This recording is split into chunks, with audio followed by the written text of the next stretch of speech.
بسم اللہ الرحمن الرحیم۔ فرزندوں کے وظائف۔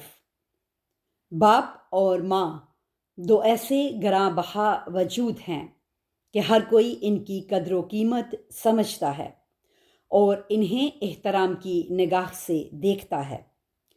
اسلام بھی انسان کی اس اندرونی حس کو جو ایک جذباتی اور عقلی منبع سے پھوٹتی ہے حرکت میں لاتا ہے اور مقرر اور مفصل بیانات کے ذریعے اس کی شعائن شان قیمت کی نشاندہی کرتے ہوئے فرزندوں کو حکم دیتا ہے کہ ایک لحظہ کے لیے بھی والدین کے احترام سے غافل نہ ہوں۔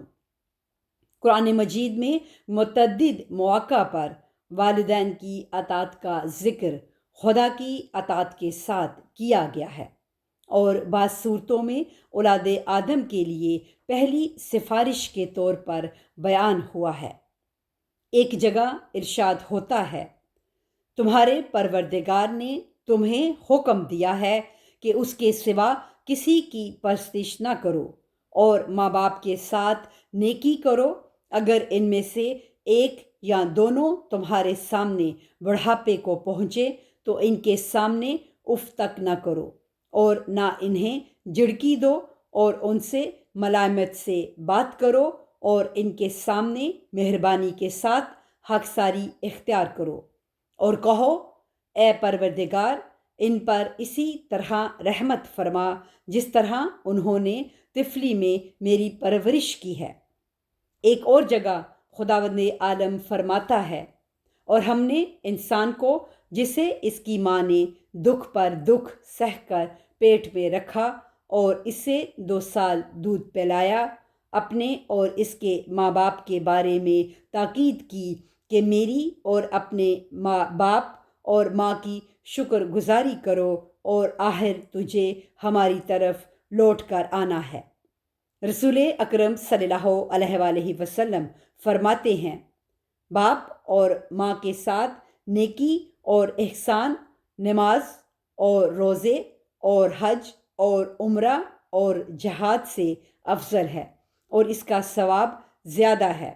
جو کوئی اس حالت میں صبح کرے کہ اس کے ماں باپ اس سے راضی ہوں تو اس کے لیے بہشت کے 2 دروازے کھول دیے جاتے ہیں۔ اس مطلب پر کہ باپ اور ماں سے احسان کرنے کا ثواب جہاد سے زیادہ ہے، یہ روایت گواہ ہے۔ امام صادق علیہ السلام فرماتے ہیں، ایک شخص رسول خدا کی خدمت میں مشرف ہوا اور عرض کیا کہ میں ایک ایسا جوان ہوں جو خدا کی راہ میں جہاد کرنے کے خواہش رکھتا ہو، لیکن میری ماں اس کام کی طرف ہرگز مائل نہیں۔ تو رسول اکرم نے فرمایا، واپس جا اور اپنی ماں کے پاس رہ، اس خدا کی قسم جس نے ہمیں حق پر مبعوث کیا ہے، ایک رات ماں کے ساتھ رہنا اور اس کے ساتھ احسان کرنا اور اس کی خدمت کرنا خدا کی راہ میں 1 سال تک جہاد کرنے سے بہتر ہے۔ آپ نے ایک اور جگہ فرمایا ہے، واپس جا اور اپنی ماں کے پاس رہ، کیونکہ بہشت ماؤں کے اختیار میں ہے۔ اسلام ماں باپ سے نیکی کو فضیلت اور برتری کا معیار قرار دیتا ہے۔ امام صادق نقل فرماتے ہیں، ایک دن رسول اکرم صلی اللہ علیہ وآلہ وسلم ایک مجلس میں تشریف فرما تھے کہ آپ کی رضائی بہن وارد ہوئیں۔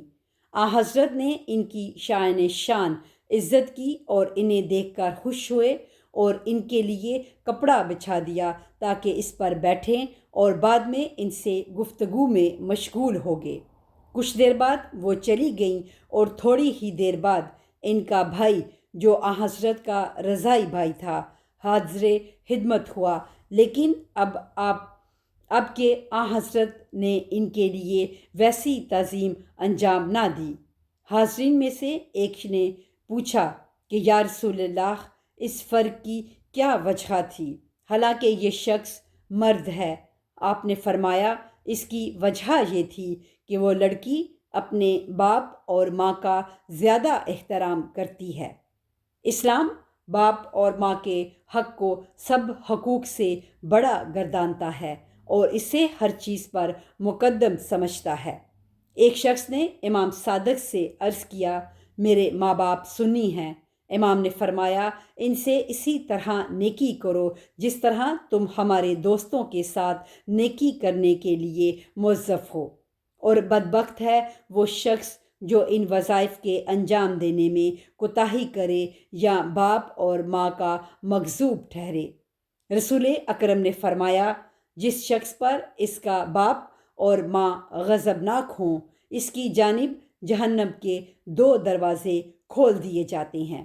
اس بات سے ڈرو کہ تم باپ اور ماں کے نافرمان اور ان کے مغضوب ٹھہرو، کیونکہ بخشت کی خوشبو 500 سال تک کے راستے سے انسان کے نتنوں تک پہنچتی ہے، لیکن ان اشخاص تک ہرگز نہیں پہنچتی جن سے ان کے ماں باپ خفا ہوں۔